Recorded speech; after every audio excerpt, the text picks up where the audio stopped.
gravação.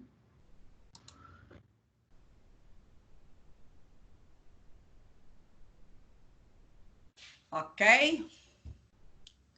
Vamos para a aula, então. Pessoal, então, boa noite. Hoje é dia 19, semana que vem vai ser a revisão da aula, tá? Vai ser a revisão, então, dia 26 será a revisão da aula para a prova, tá? Daí vai ser a nossa última aula. Depois que eu corrigir as provas, lançar as notas, tudo, tá? Eu vou fazer uma aula, né, para tirar dúvida das provas, das notas, tudo certinho. A nota será 5 dos trabalhos e 5 da prova, tá? A prova integradora, tá? A nota eu vou deixar para incorporar na nota, tá? Então, eu vou fazer assim, vai ficar como um prêmio na nota, ok? Ah, foi, né, você tirou... Os trabalhos é o seguinte, tá? Eu já li lá, hoje eu não lembro se eu entrei na disciplina de vocês, porque eu tenho várias, daí às vezes eu não entro em todas.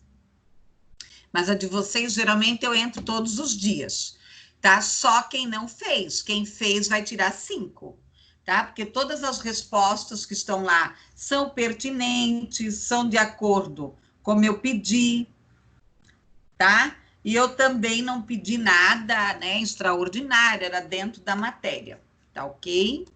Então, vamos começar a nossa aula aí. Primeiro, eu vou dar uma revisada nas aulas, tá? Para começar aí, porque tem bastante coisa hoje.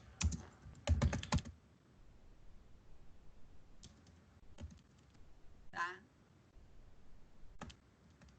E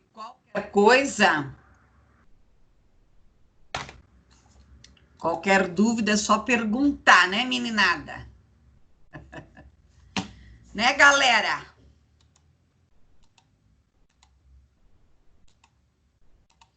Então, né, não estamos aí com tanto problema aí, né, o nosso semestre. Nós vamos fechar os conteúdos, tudo certinho. Sabe?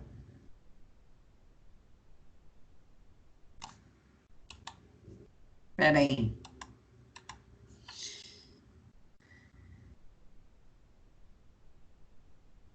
Ah, é verdade. Não, sobre DAO eu não falei. É, porque lembra que foi o dia da palestra?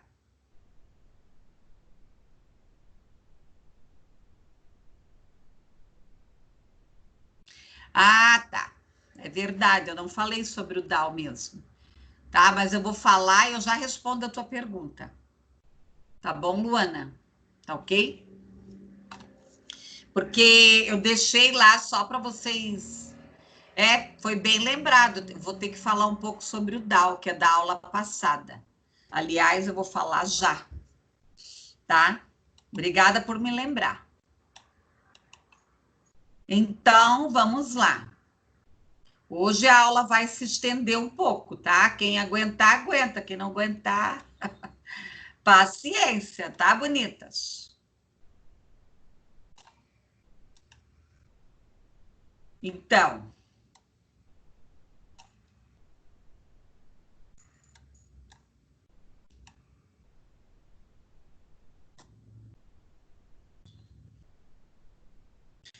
nós começamos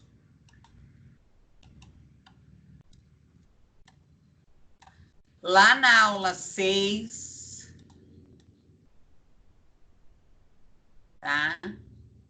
Lá na aula 6, né? Que daí teve a palestra, tudo. Então, a prova, ela vai começar da aula 6, né? que daí vocês tiveram lá palestras sobre surdez, tá? A aula 5 foi revisão da prova. Então, nós começamos na aula 6, pulamos para a aula 9, que era deficiência visual e inclusão, tá? Que era a aula 9. Então, a aula 6, a aula 9. Quem não fez a aula 9 também, né? Responder lá. Apresente os pontos principais, né, da lei de inclusão, dos atendimentos, da escola, da sociedade. Aí nós tivemos a aula 10, que foi sobre deficiência física, tá? Deficiência física, intelectual, e a lei de inclusão também, né, que foi discutido aqui. Daí era para responder sobre a deficiência intelectual. Então, todas as respostas até que eu li estavam de acordo. Aí nós temos a semana 11, que foi sobre transtorno de espectro autista, síndrome de Rett e transtorno de Asper, tá? Que nós discutimos também. Foi dada essa aula, né? Tem aula gravada lá, tudo, tá? Então, aqui nós tivemos aqui, era para explicar aqui sobre o transtorno de espectro autista. Bom, aí nós tivemos a aula 12, que foi sobre síndrome de Down, que eu não expliquei, eu vou explicar agora. Tá? Eu vou explicar agora. Então, assim, ó, explica a definição de síndrome de Down. Então, eu vou falar um pouco sobre o Down e depois eu vou entrar na aula de hoje, tá? Eu coloquei ali algumas entrevistas e tal, tá? Eu já vou explicar sobre o profissional de apoio, que hoje o termo correto é profissional de apoio, tá? Ao invés de tutor. Tem algumas... Boa noite, quem chegou aí? O Denis? O Deni, né? É Deni, né? Eu falo Denis. O ano que vem eu aprendo teu nome. Até o final do curso ela aprende, professor. Agora, tem que aprender hoje, né? Tem que aprender hoje. Tá, então vamos conversar um pouquinho sobre a síndrome de Down. Eu coloquei lá um artigo, coloquei os vídeos. Foi na semana lá da palestra, né? Daí pediram para não fazer, não dar aula, né? Aqui, ó. Então, eu vou explicar um pouquinho. Pessoal, o que acontece com o profissional de apoio? Tá? A lei, ela deixa bem clara que o profissional de apoio é para as questões funcionais. O que são as questões funcionais? Se esse estudante, ele não consegue ir ao banheiro sozinho, tá? Ele não consegue ir ao banheiro sozinho, ele não consegue se ajeitar lá na carteira sozinho, entendeu? Não é para as questões pedagógicas na realidade, tá? Então, só que o que acontece? A maioria das escolas, elas acabam contratando profissional de apoio, e esse profissional de apoio, sob a orientação da professora do setor pedagógico, ele acaba dando apoio, ele acaba aqui dando apoio pedagógico também. O que acontece com o estudante de síndrome de Down? né? Eu mesma tenho uma aluninha com síndrome de Down que ela é uma fofura, ela faz tudo. Claro, ela tem atrasos intelectuais. A pessoa que tem síndrome de Down, ela não deixa de ser também uma pessoa com deficiência intelectual. Ela tem atrasos. Só que a maioria deles que foram bem estimulados. Ô, Lucas, tá aí, Lucas? Seja bem-vindo, tá? Então, a questão aqui, né? Se ele é bem estimulado, eu tenho uma sobrinha com síndrome de Down. Ela é extremamente estimulada. Então, ele acaba tendo independência. Então, nem sempre ele vai ter uma profissional de apoio. O que eu sugiro para as mães nesses casos? É que as prefeituras, as secretarias, as escolas vão colocar assim, olha, ele é super independente, não tem razão dele ter uma profissional de apoio. Mas, geralmente, o estudante com síndrome de Down, ele vai ter um atraso nas questões cognitivas, na linguagem, na aprendizagem, ele é um deficiente intelectual, tá? Então, o que às vezes eu sugiro para as mães? Irem ao Ministério Público, né? Com relatórios, com laudos, provando por A mais B que o filho precisa de um profissional de apoio na sala de aula, porque senão a professora não dá conta de dar um atendimento para ele, né, do que ele precisa. Ok? Respondi a tua pergunta, Luana? Tá? E isso é para todos os casos. Todos os casos. Isso já se gerou muita polêmica. Tá? Muita polêmica. Por isso que às vezes tem pais aí brigando, né? Brigando, sabe, Luana, pelo profissional de apoio. Eu já tive vários casos.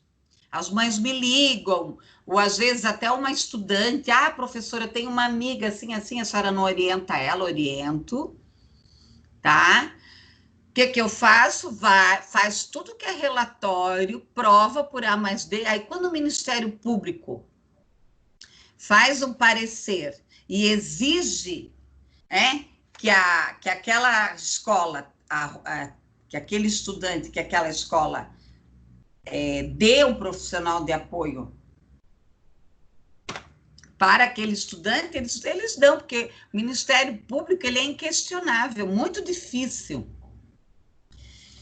Muito difícil. Tá? Então, assim, se vocês encontrarem uma mãe desesperada, encaminhem ela para o Ministério Público. Tá bom? Porque assim, né, tem escola que é safada, tá? Tem escola, principalmente, às vezes, escolas particulares, que a lei deixa bem claro, não é o pai que tem que pagar, isso já tem que estar na mensalidade. Pode haver um acordo, tá? Pode haver aqui um acordo entre a escola e os pais em pagar o profissional de apoio. Tá? Pode ocorrer um acordo aqui entre as partes. Né? Cada um vai pagar um pouco. Tá? Mas a lei não permite isso, que a escola cobre a parte. Independente se é uma escola pública ou uma escola particular, esse estudante ele tem direito ao profissional de apoio. Só que às vezes eles ficam enrolando, né, gente? Enrola esses pais, né? Senhor. Pessoal, eu vou falar um pouquinho sobre a síndrome de Down, tá? Depois para ir para o conteúdo de hoje, que é bastante coisa. Então, assim, a síndrome de Down, etiologia, características e impactos da família. Aqui em Curitiba tem um trabalho muito bom, que é da Reviver. Reviver. Inclusive, tem um filme lá dos Downs, que foi... uma parte foi filmada aqui na Reviver. Tá? A Reviver, ela é especialista em síndrome de Down. Eles fazem um trabalho excepcional. E hoje eu fiquei bem feliz, eu fui aqui no Big, rapidinho, comprar, toda sexta-feira eu compro as coisinhas que faltam para a semana, e 2 deficientes me atenderam, a do caixa, pelo jeito ela tinha paralisia cerebral, e o menino do carrinho. Eu acho que ele tinha algum atraso, eu não consegui detectar, ele ficou repetindo várias vezes para mim a mesma coisa, foi atrás de mim, sabe? Daí a gerente me olhou assim, né, para ver se eu falei, só fiz assim para ela que estava tudo certo, tá? Então, provavelmente esse menino ele tem uma deficiência intelectual, tá? Ou algum autismo leve, né? Não sei, porque ele ficou repetindo atrás. Ai, o carrinho, foi atrás, né? Fofinho, né? Então, é isso, né? Isso eu acho que nós debatemos bastante nessa disciplina, né? Acho que nós já tivemos avanços significativos, tá? Tem muita gente boa aí nesse planeta ainda. Pessoal, a síndrome de Down, né? Então, a síndrome de Down é uma desordem genética, tá? Do cromossomo 21, que causa algumas características marcantes comuns.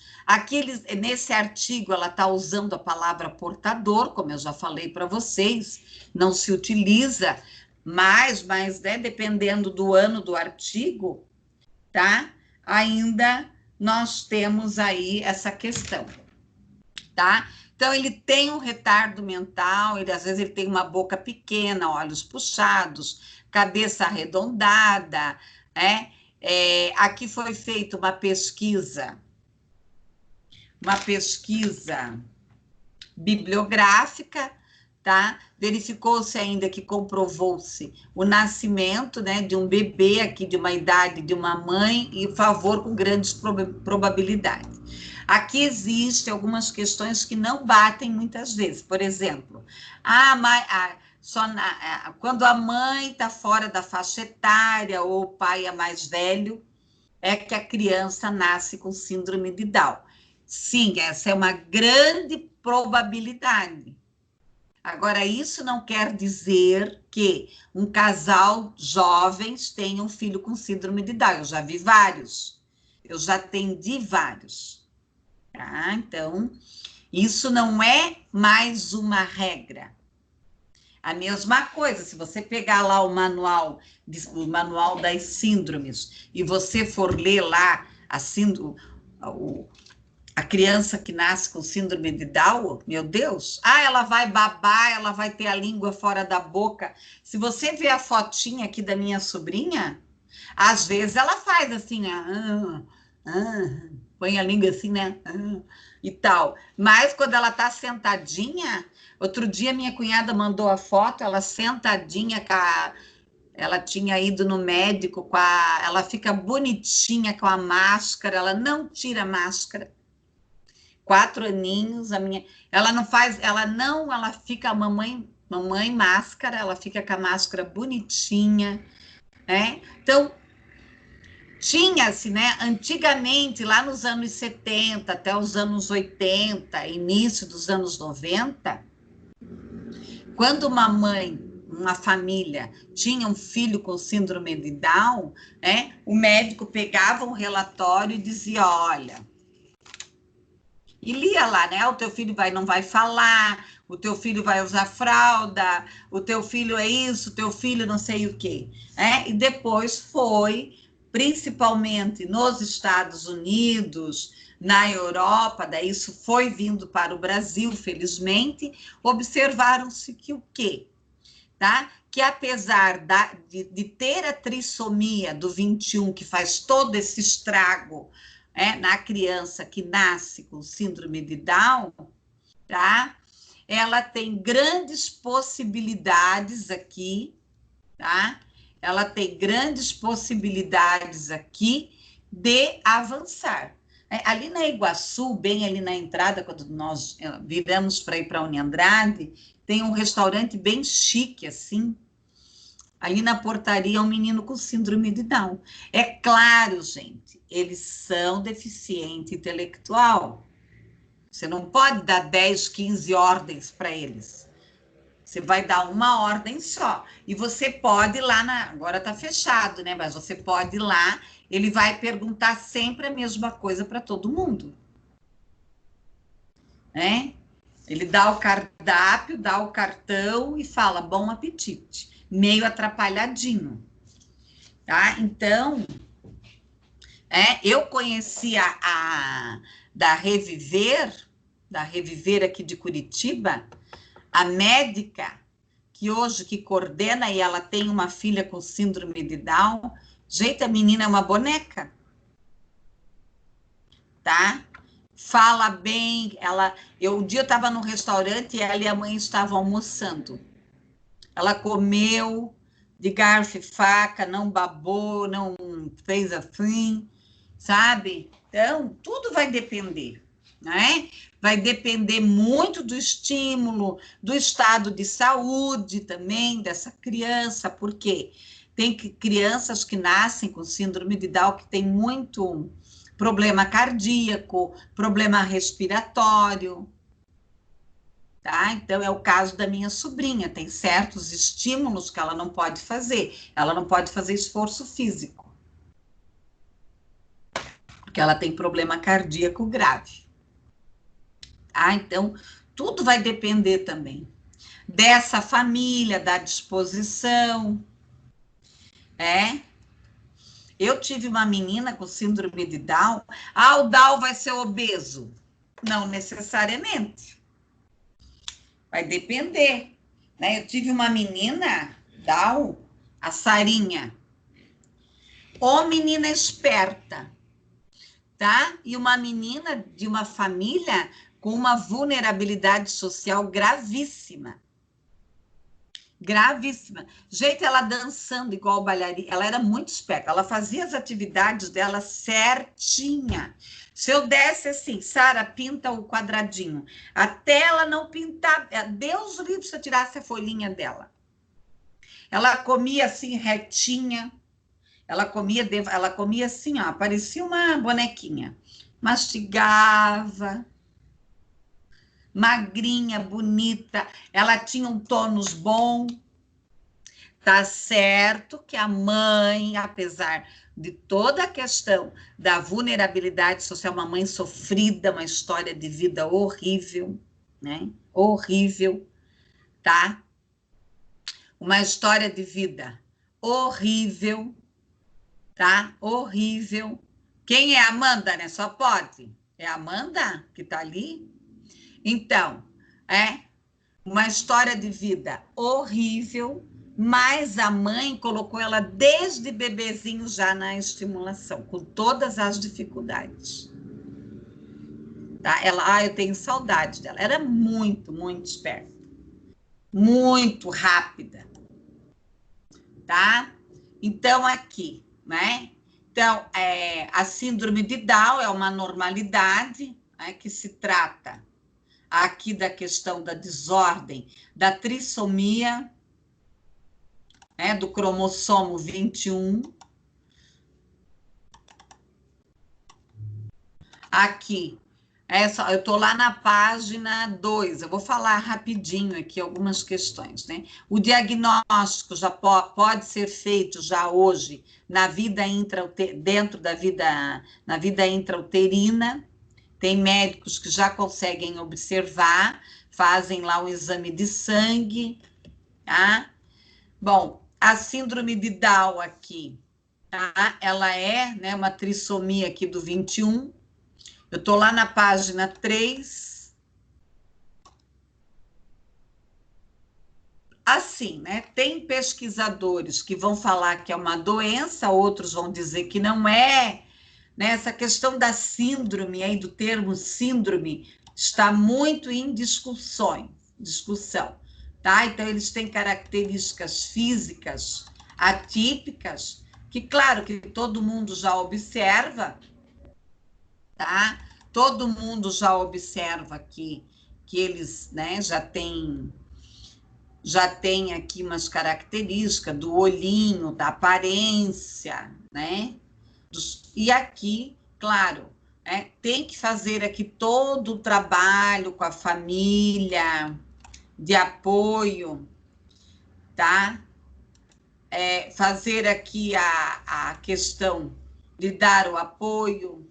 E aqui, lá na página 6, tem os tipos de síndrome. Então, tem a síndrome de Down mosaico, tá? Geralmente é um número muito pequeno. O que é feito quando a criança nasce, mesmo que já deu para perceber que ela tem síndrome de Down? É feito o cariótipo, que é um exame lá com sangue, feito uma análise para verificar qual é o nível dessa síndrome de Down, tá? E também o teste do pezinho, ok?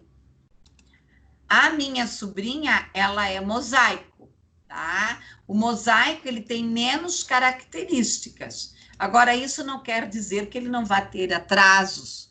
Ela tem, por exemplo, ela tem atraso na fala, no processo de aprendizagem, né? Dá para verificar bem essa questão, tá?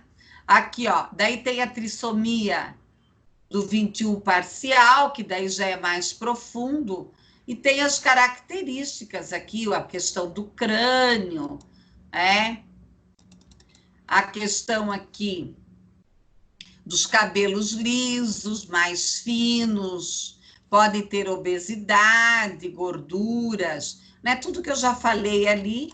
A questão do diagnóstico são os testes genéticos, como eu já falei, né? A questão lá do cariótipo e do teste do pezinho, e também a ultrassonografia, a biópsia vilocorial, né? Aí tem os exames aí que os médicos já fazem, tá? Já a partir da 11ª ou 13ª semana já dá para saber se essa criança ela é síndrome de Down ou não, tá? Os impactos, né, em relação à família. Lógico, não é fácil, tá? Para ninguém é fácil, né? Ninguém, né, espera por isso, mas isso pode acontecer.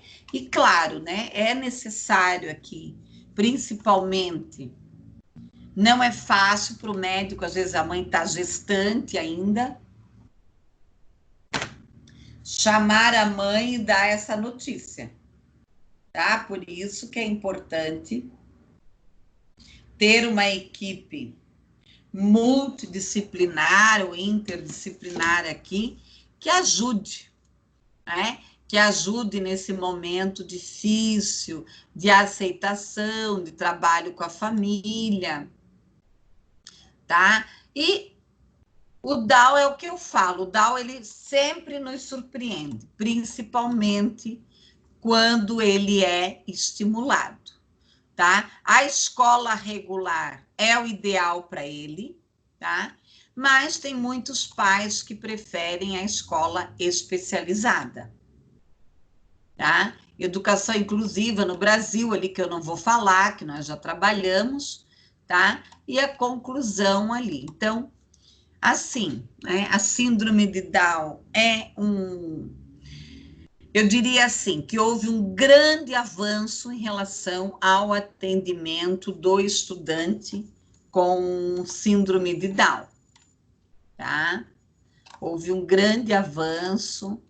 Claro, tem casos, né, que às vezes não é tão estimulado, a família mima, né? A família não leva para estimulação, não faz o trabalho adequado, tem, né? Nem todo caso é feliz igual. Lá, tá tudo bem aí, Amanda? Tá doentinha? Tá doentinha? Tá doente? Então, olha lá o Vidão, né? Ô, Vidão. Então, tem muitos, assim, tudo vai depender do quê? Do processo. Tem crianças que ficam muito no hospital. Um tempo atrás eu peguei um táxi e um homem começou a me contar. A filha dele ficou quase 3 anos com síndrome de Down, internada no Pequeno Príncipe. Claro que lá no Pequeno Príncipe também, ela tinha um problema cardíaco grave. Claro que lá no Pequeno Príncipe, a criança que fica muito tempo lá tem todo um trabalho de estimulação e tudo mais, mas no tempo dela, às vezes ela não está bem, né?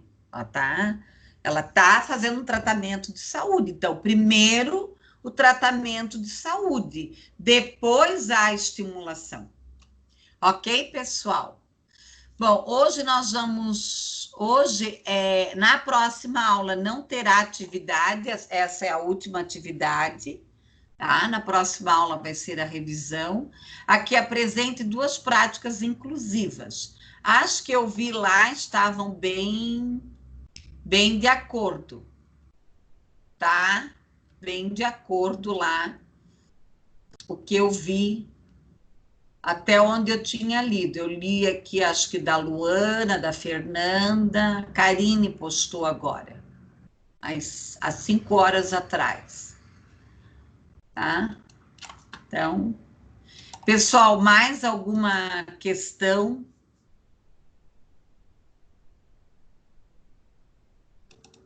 Então, aqui tem um artigo de práticas inclusivas, né? Que depois eu vou conversar um pouco.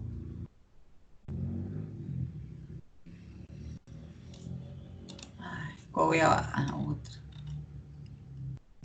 Aula 8.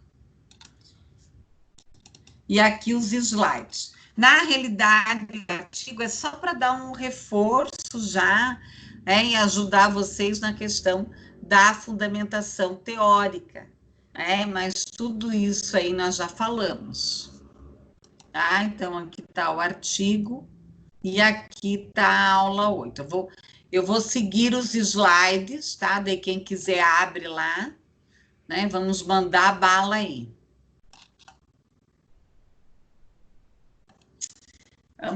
Vambora que tem muita coisa para falar, mas assim, ó, vocês vão perceber, né, o que muda de cada deficiência? Muda as características, mas todas elas vão, dentro da inclusão, o trabalho é o mesmo, é flexibilização curricular, é aceitação, é isso aí, né? Então não tem milagre,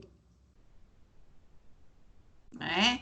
Não existe um milagre, tá? Bom, vamos lá. Tá abrindo aqui.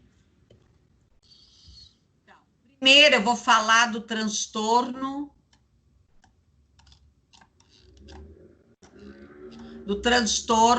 Opa! Perdi vocês aqui. De transtorno de desintegrativo da infância. O que é isso? É uma regressão, tá, em múltiplas áreas de funcionamento, perdas, habilidades já adquiridas. Ela tem uma certa semelhança com o autismo? Tem, mas não é um autismo. Quem vai ter que dar esse diagnóstico? O neuro ou o psiquiatra, tá? Eles é que têm conhecimento nesta área, tá?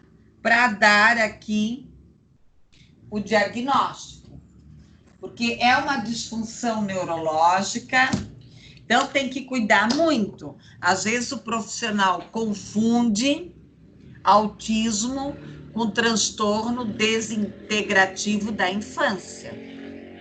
Então, ela tem um transtorno desintegrativo da infância, mas ela não é síndrome de Down. Aí aqui tem a linguagem, né, a questão das habilidades sociais, o comportamento adaptativo. Após 2 anos, antes dos 10 anos de idade, né, já dá para ver, entre os 2 e os 10 anos de idade, já dá para verificar isso, tá? Ela tem transtornos metabológicos, as questões neurológicas, tá? É muito raro aqui, tá? Não é um transtorno que tem um grande índice de crianças e adolescentes que tenham isso. Ela apresenta aqui déficits sociais, tá? De comunicação, de comportamento, observados também no autismo, como eu coloquei. É muito raro, tá? Aqui o metabolismo, a questão do autismo. Existe aqui um prejuízo severo, eu estou lá no slide 5, severo no desenvolvimento da interação social, da habilidade, da comunicação, do comportamento, dos interesses e de atividades estereotipadas, tá? Como nós já observamos em estudantes com síndrome, com autismo. Aqui, ó, tais características estão presentes também, né, no diagnóstico, né, para um transtorno global do desenvolvimento, tá? Então, ela pode ter um transtorno desintegrativo, quer dizer, ela tem um atraso na linguagem, ela tem um atraso nas relações, tá?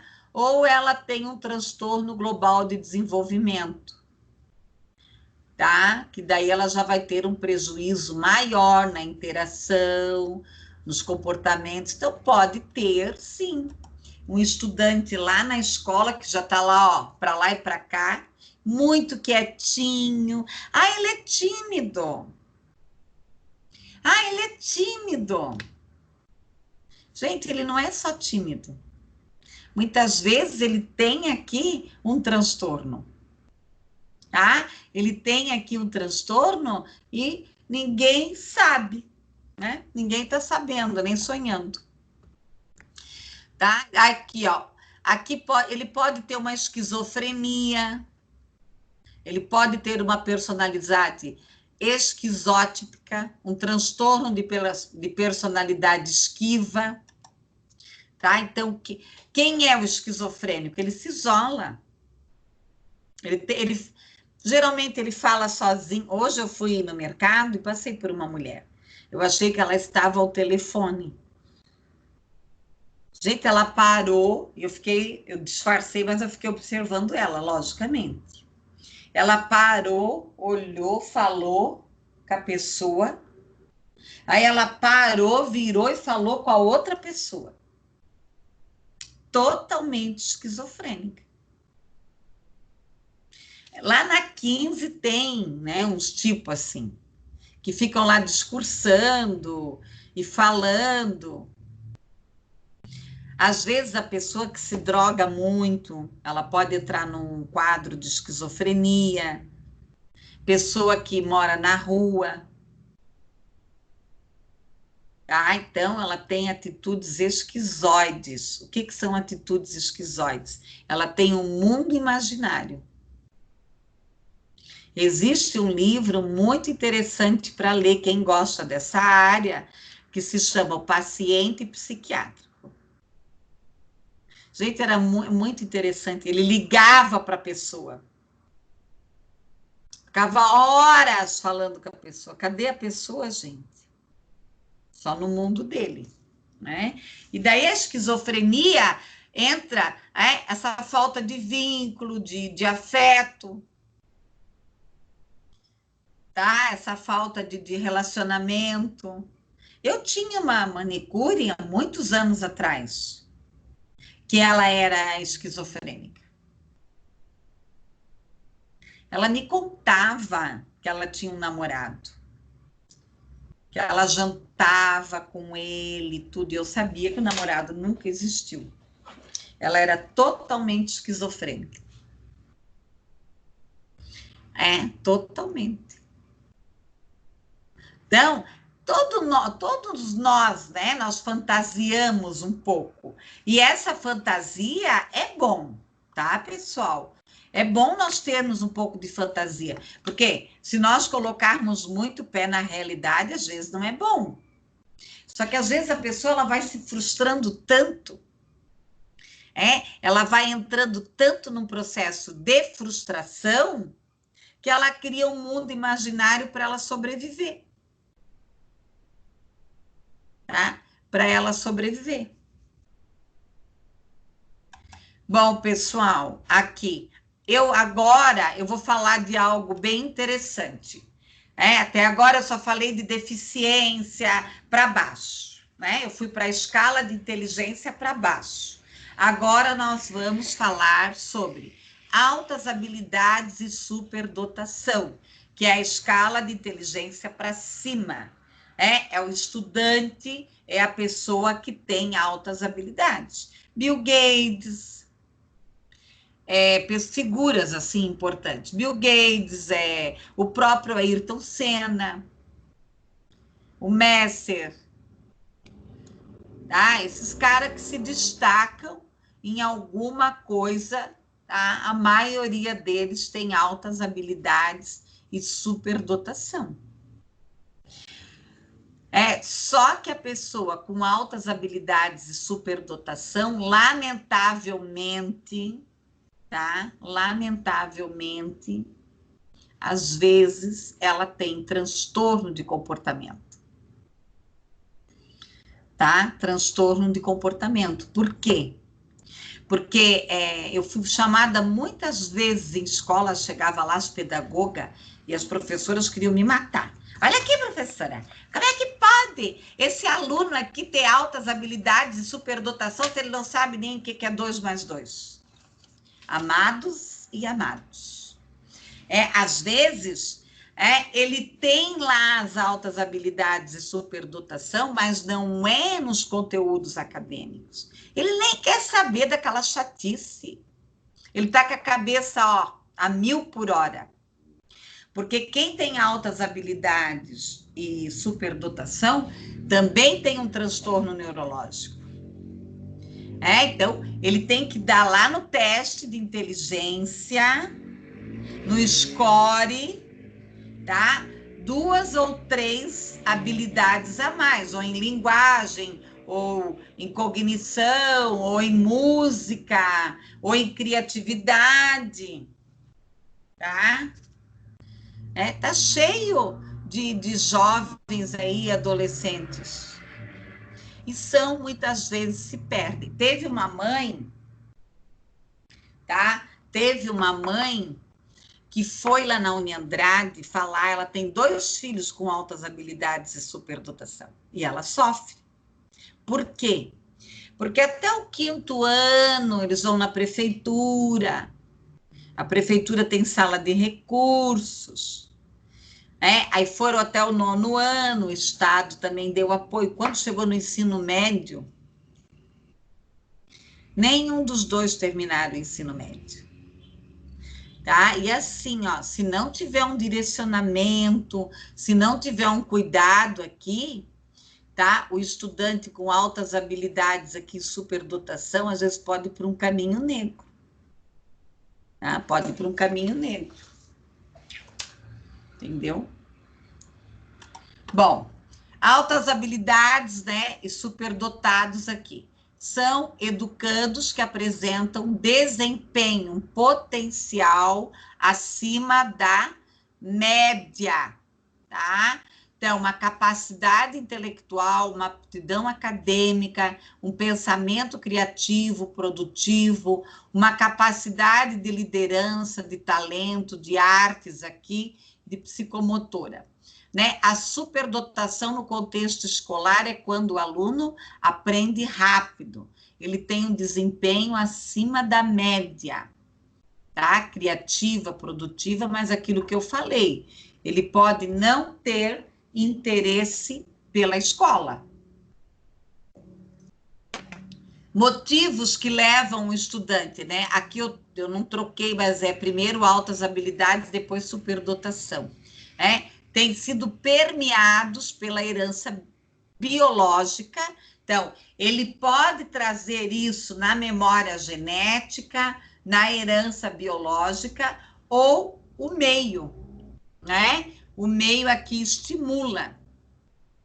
Alguns aprendem a ler cedo, outros com rapidez, tá? Outros com menos exercício. É aquele que acaba rápido, tá? Ou aquele que na escola ele não tem interesse. Ele vai ter interesse em robótica. Não sei se vocês já viram, às vezes passa na televisão, nós já tivemos vários estudantes da Prefeitura Municipal de Curitiba que eles ganharam prêmios nos Estados Unidos no projeto Robótica. Tem não é oficina de matemática, tem um outro nome, tá? Então tem um aqui, não sei se do interior do Paraná, que ele já ganhou vários prêmios na área da matemática. Tem um filme muito bom para assistir, de altas habilidades e superdotação, que se chama Mentes Brilhantes. Tá? Mentes Brilhantes. É muito bom esse filme.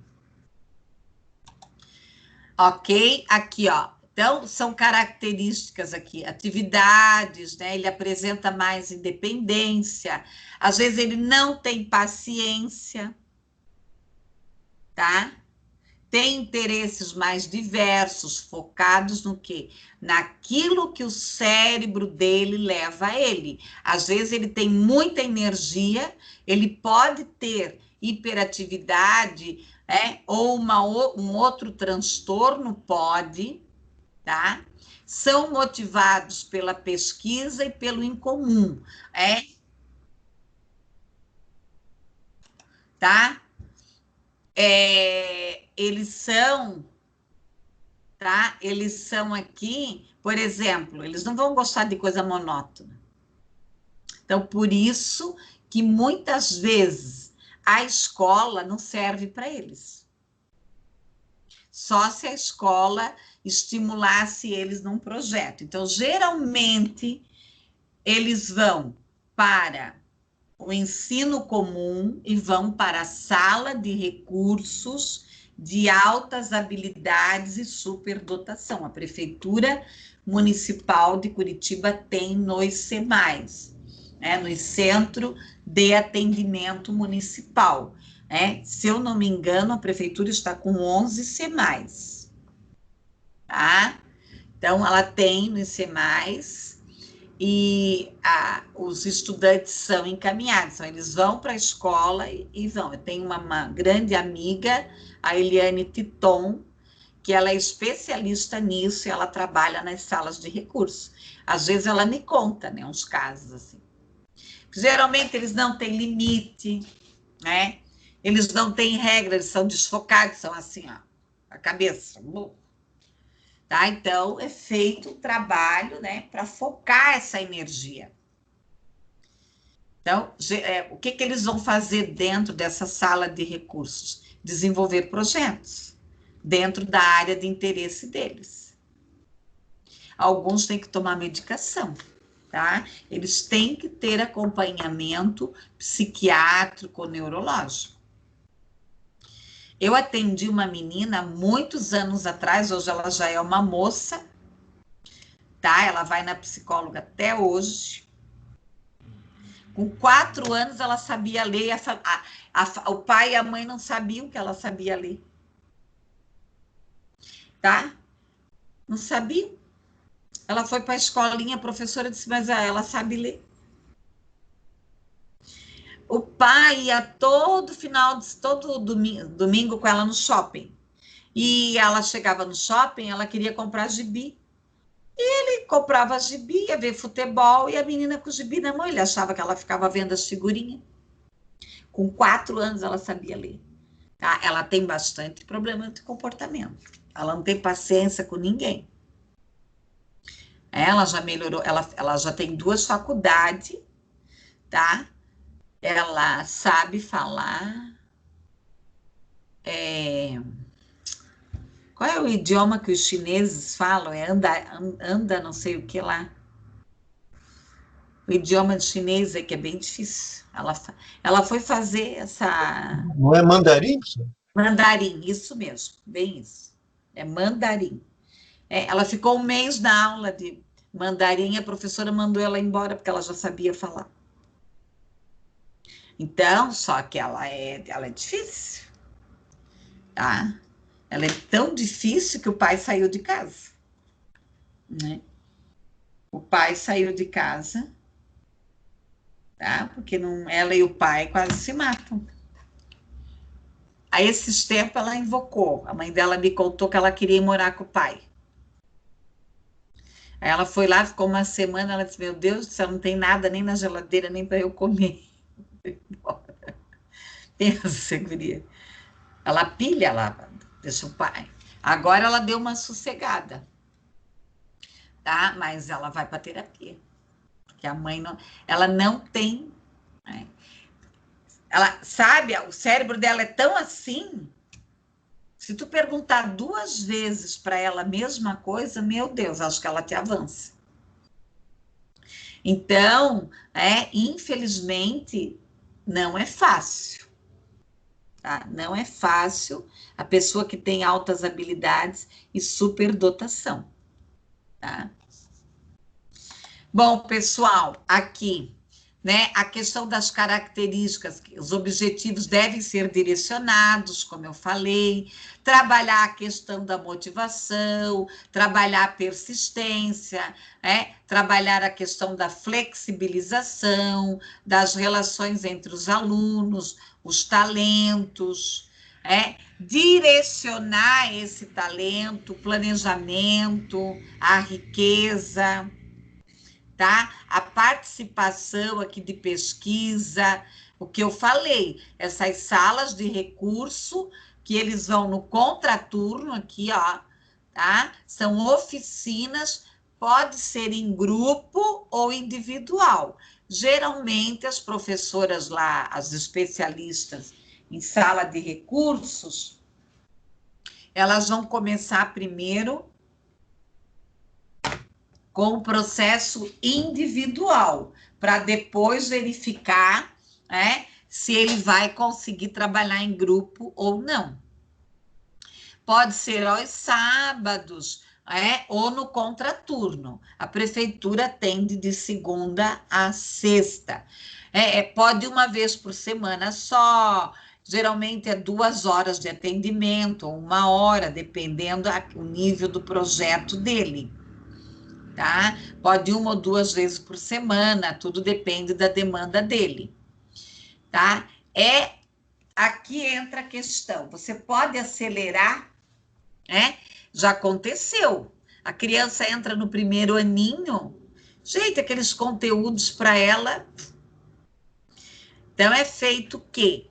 Da mesma forma que é feita uma ata para reter o estudante, é chamado a família, é feita uma análise, a prefeitura geralmente, os SEMAIs, realizam, os profissionais dos SEMAIs, realizam aqui uma avaliação, tá? Tem que avaliar a questão psicológica, por quê? Porque às vezes ela tem um cérebro lá na frente, mas ela tem uma imaturidade emocional. E daí eu vou acelerar, e daí? Como é que fica? Como é que fica?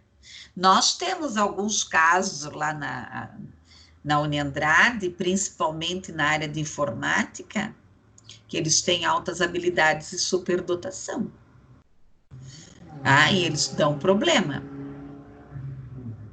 Então, tem que criar lá uma estratégia, um projeto diferenciado, onde eles vão desenvolver lá alguma área. Porque, sabe? Porque o professor, ele vai ter estudantes de todos os níveis. O estudante que já demoliu o computador e montou de novo, e vai ter aquele que, e agora, o que eu faço? Então, complica, né? Pessoal, então, a aceleração tem que observar muito, tá? Eu vou ser bem honesta, essa menina aí, nós não aceleramos ela. Várias vezes o pai... porque ela tem muita imaturidade emocional, E olha, ela trabalha agora. Ela trabalha, agora acho que está em casa, né? Mas ano passado ela estava trabalhando até o começo do ano.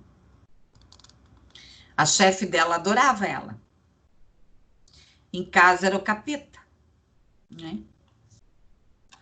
Bom, a questão aqui, ó, do modelo, tá? O modelo aqui é dos 3 anéis. Então, habilidade acima da média, nós vamos trabalhar o quê? Sempre a criatividade e a motivação. Porque não pense que eles são, às vezes, motivados. Eles têm, às vezes, depressão, né? Tinha um menino na Uniandrade, uma aluna da psicologia, que ela tinha um filho com altas habilidades e superdotação. E eu dei essa matéria. Aí a Uniandrade autorizou ele a assistir minhas aulas, ele adorava a aula de inclusão. Ele amava, daí foi lá, né? A Uniandrade autorizou, ele ficava assistindo a aula comigo. Pensa o piá. É. E ele deu bastante trabalho para a mãe, bastante. E um ambiente ter um comportamento e na escola em casa outro, né? Ah, tá cheia, amiga. Quer ver na escola? É, porque o que que acontece? Depende, às vezes, o que que ela quer? Ela quer atingir essa mãe. Então, isso acontece, tá? Eu cansei, quando eu era pedagoga e orientadora pedagógica em escola, de eu chamar os pais. Ou pais, às vezes, pedir para marcar o horário, eu falava, não, seu filho aqui, para nós, ele é um amor. Tá? Tem muita gente que faz isso, tá? Tem gente, por exemplo, que é ruim para a família e é bom para os outros, tá? E é bom para o vizinho, para o colega, dentro de casa é o capeta. É? Por quê? Tem alguma questão ali inconsciente, tem alguma questão ali emocional, tá? Que daí tem que verificar os papéis, né? Por que que ele é ruim em casa? Tá? Por que que ele é bravo em casa? Tem alguma coisa ali na relação que tem que ser avaliado, tá? Essa menina, agora com a mãe, ela melhorou. E olha que engraçado, com a avó ela cuidava. Com a avó ela era boa. E com o pai, meu senhor, ela não fica um minuto com o pai, ela já avança no pai. Então, né, claro, aqui o pai foi para terapia, tudo, mas o pai não ficou na terapia, só ficou ela. Então, alguma coisa aqui nessa relação é que tem que ser verificado. Eu trabalhei muito tempo com um aprendiz, que na época era office boy, a gente contratava essa meninada para trabalhar de office boy.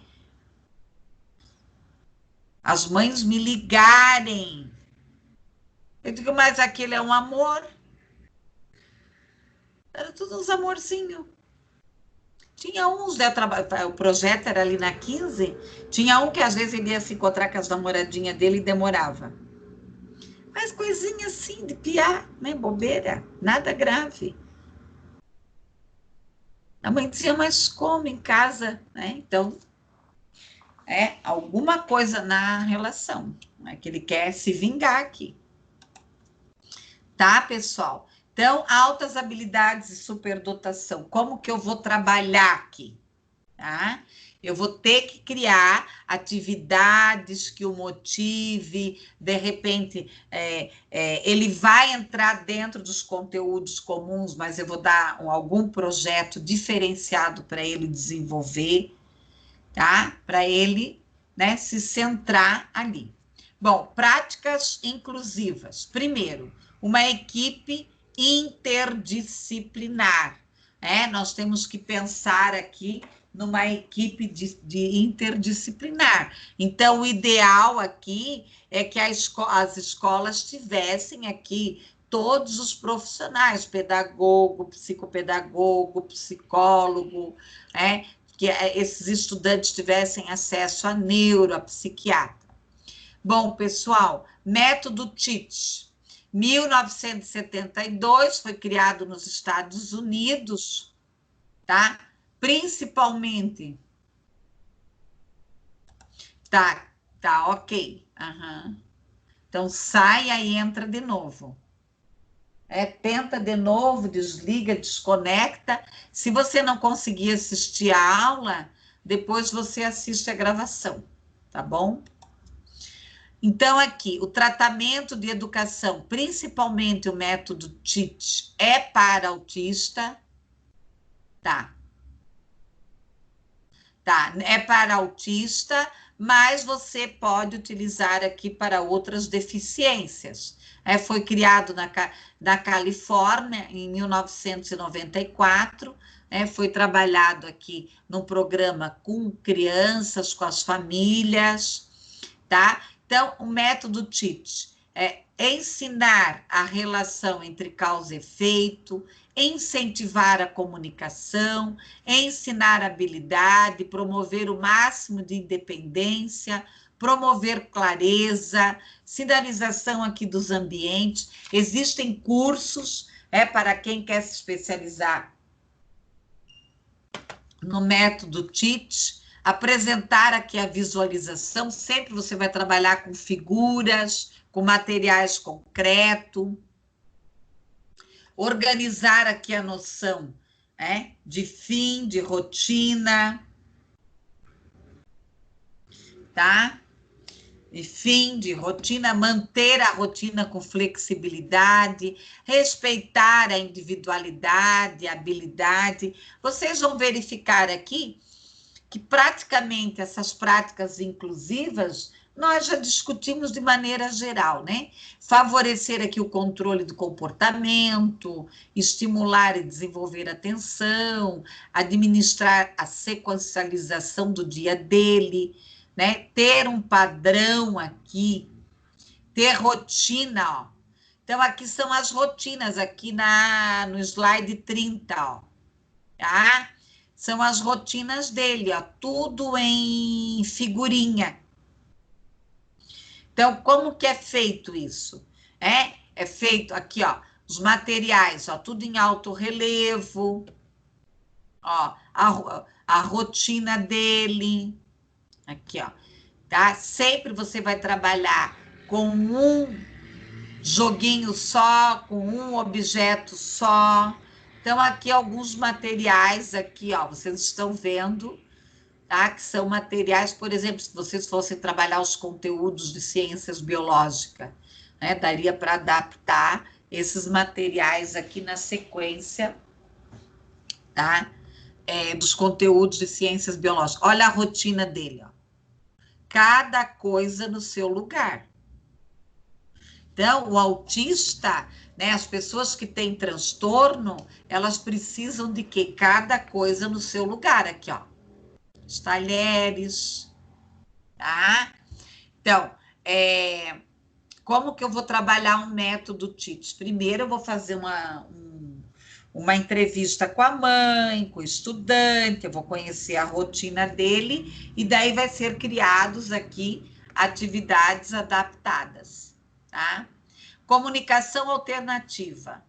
Então, é uma técnica aqui que possibilita as pessoas com dificuldades de comunicação interagirem. Você pode utilizar também a comunicação alternativa para qualquer deficiência ou transtorno. Também foi criado nos Estados Unidos,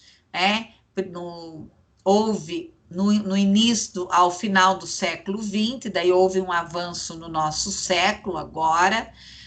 A Walter, eu já tive aula com a Walter, eu estive em São Carlos publicando um artigo, eu tenho um artigo sobre a questão da comunicação alternativa, que eu já me especializei nisso, a Deliberato também, a Bambambam, a Nunes, são todos bambambam aqui no Brasil de comunicação alternativa. Existe sempre o Congresso Brasileiro de Comunicação Alternativa. Colegas, vocês talvez vão ouvir assim, comunicação alternativa aumentativa, mas isso é uma questão de termo, tá? Não é nada, tá o termo errado, não. Vocês vão encontrar mais alternativa, mas poderão encontrar aumentativa. Aí aqui traz alguns dados, né? dos avanços que o Congresso Brasileiro de Comunicação Alternativa teve. Acho que a cada 2 anos tem um, inclusive sai um livro, tá? Eu comprei dos 2 últimos congressos. Então, houve um aumento bem significativo de participação do usuário, né, da família, dos profissionais, dos pesquisadores. Se vocês digitarem lá no Google comunicação alternativa vídeo, vocês vão ver vários vídeos lá de depoimentos de pais que usam com os filhos e dá resultado. Tá? O ensino aqui de comunicação alternativa através de estratégia é um ensino naturalístico, porque você vai trabalhar com a dificuldade daquele estudante, tá? Pode ser com autismo, pode ser com paralisia, pode ser com um adulto que sofreu lá um derrame, tá? Então, por quê? Qual é o objetivo da comunicação alternativa? É dar voz a quem não tem. Esse é o objetivo central da comunicação alternativa. O uso aqui de símbolos, de recursos, de estratégias, de técnicas, tá? Então, a comunicação alternativa, ela consiste em símbolos, em recursos, em estratégias. Aqui, autista, dificuldades aqui, por exemplo, ele tem dificuldade de ir ao banheiro, ele vai mostrar a figura. Ele tem dificuldade de comer, ele vai mostrar a figura. Ele tem dificuldade emocional, ele vai mostrar a figura. Aqui, a CA, comunicação, eu estou lá no slide 44. Comunicação alternativa aumentativa. Então, a área de prática clínica, educacional, principalmente as fonoaudiólogas, mas professores, hoje, cada vez mais tem se utilizado a comunicação alternativa. Tá? Aqui, a inclusão acontece na escola, através do professor desenvolver diferentes técnicas, buscar sempre novos recursos. Devemos o quê? Ultrapassar os limites, acreditar nesse processo. Tá? Isso nós discutimos e eu penso que todos vocês entenderam isso. Nós temos que o quê? Que ultrapassar as barreiras, tá? Alcançar o quê? O sucesso desse estudante.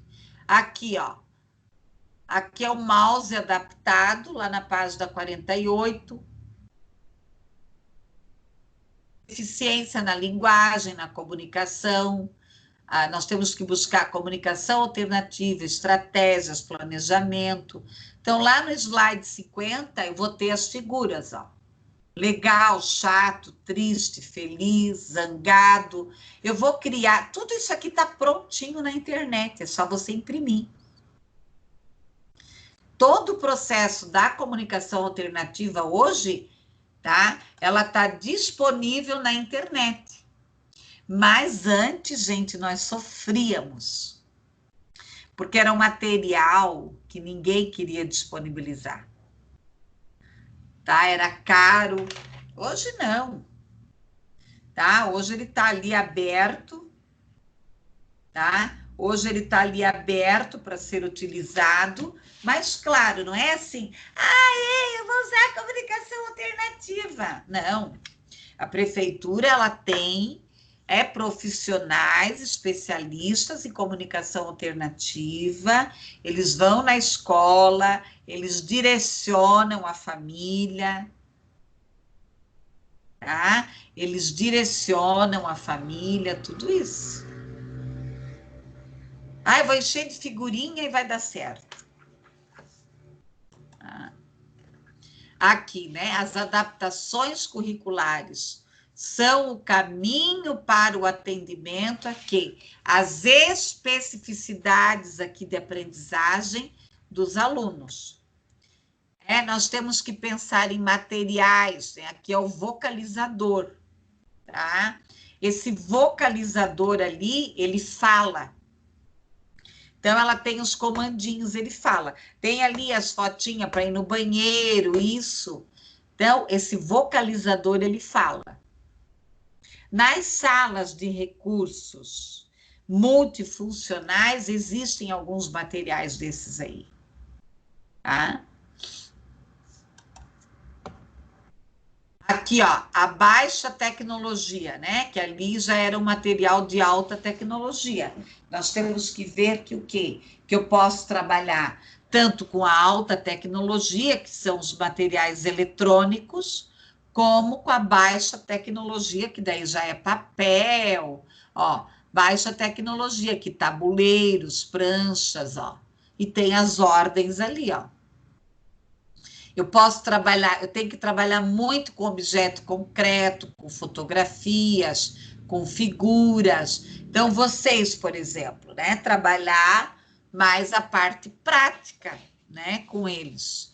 Pictográficas, ideográficos, aleatórios, uso de ortografia, utilização de gestos, tá? Entender aqui, gerar ideias, escolher alternativas, construir aqui o objeto, avaliar, acompanhar. Não é assim, eu vou fazer e pronto. Tem as pastas, tem as pranchas temáticas fixas, sobre a carteira, a pasta frasal, que é da fala, né? Prancha frasal. A quantidade de estímulo aqui vai depender de cada um. Não adianta eu encher de estímulo e depois o estudante não der conta. Então, a comunicação é a base da socialização. O Capovilla é um grande pesquisador sobre a comunicação. A questão aqui da manutenção, da identidade pessoal, social, tá? Aqui, o mundo futuro da criança. Então, nós temos que pensar aqui nela na totalidade. Aqui, ó, pranchas através de símbolos, álbuns fotográficos. Aqui tem da alimentação. Você vai criar de acordo com a necessidade, ó. Aqui a prancha de mesa, que ela pode escrever e apagar. O colete de comunicação, geralmente o professor usa. E ele cola lá sobre a aula daquele dia, tá? Tecnologia assistiva, daí são os computadores adaptados, tá? Práticas inclusivas. Eu tenho que pensar em quê? Na interdisciplinariedade. O que é essa interdisciplinariedade aqui? O que é essa interdisciplinariedade? É a integração entre os conteúdos. Então, não é a fragmentação, mas é a integração. O projeto aqui da comunicação alternativa. Trabalho com a família, formação dos profissionais, que nós já discutimos, ambiente com flexibilização. É a comunicação alternativa aqui. A comunicação não apoiada, né? Então, a pessoa, ela até pode usar lá alguns cartazes, alguma coisa, mas ela se vira, E daí, apoiada, que ela vai precisar mais de figuras, de álbuns, tá? E também nós temos, né, a questão aqui da ecoterapia, que é uma pena, né? Hoje você vê pouco, porque ela é caro para manter os cavalos e tudo mais.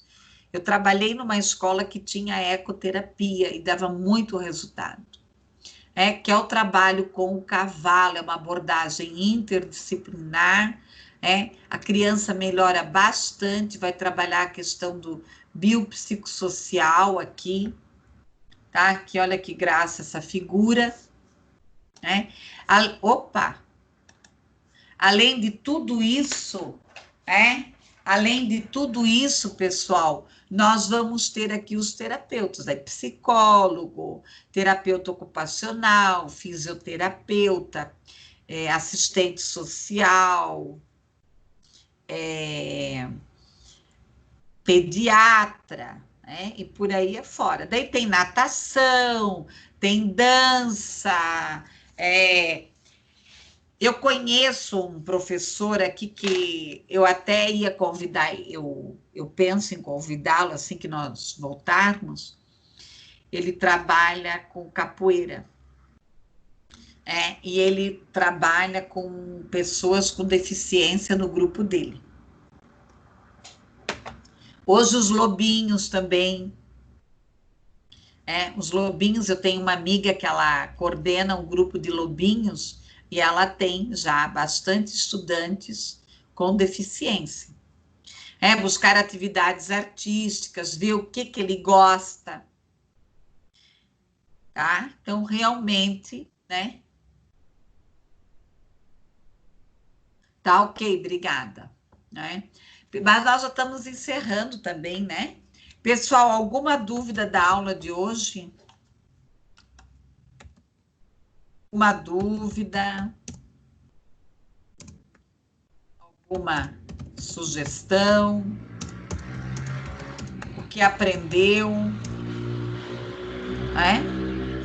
Aí na próxima eu vou fazer uma revisão geral daí. Tá? Mas hoje era mais, para discutir. Nós fechamos o plano de aula, tá? Nós até avançamos bastante. É claro que tem mais deficiência, tem muito mais, mas assim, o que está proposto, o que foi proposto no plano de aula, nós vencemos e fomos até além, né, nas nossas discussões aí. Pessoal, alguma questão? Tá tudo certo? Lá no batalhão de cavalaria da polícia tem este programa. Puxa, eu não sabia. Ai, me mande, por favor. Eu não sabia que tinha. Pessoal, até, eu vou falar uma coisa, até para quem tem depressão e tudo, ecoterapia é muito bom. Pois não, pode falar. Então, professora, eu vou ver se consigo o contato lá da pessoa que é responsável, aí eu passo aí no grupo, né? Porque é um programa muito legal e eles dão uma atenção excelente para as crianças lá, e eles têm um resultado bem maravilhoso. Quase 100% lá deles dão uma melhorada boa. Eu vou falar aqui para o meu vizinho. Me passe, porque, pessoal, né, eu não sei se eu já cheguei a contar para vocês, mas eu fundei uma escola em Brusque. Só que depois, por várias razões, ficou lá para minha amiga e eu acabei vindo para cá. Mas o meu sonho, sabe, era ter uma escola assim com todas essas terapias. Natação, eco, capoeira, dança. Sabe? Meu Deus. É a escola do meu sonho para essa meninada aí que tem problema, né? Que tem deficiência ou síndrome. Pessoal, mais alguma questão? Eu vou parar aqui a gravação, tá? Para sair o vídeo.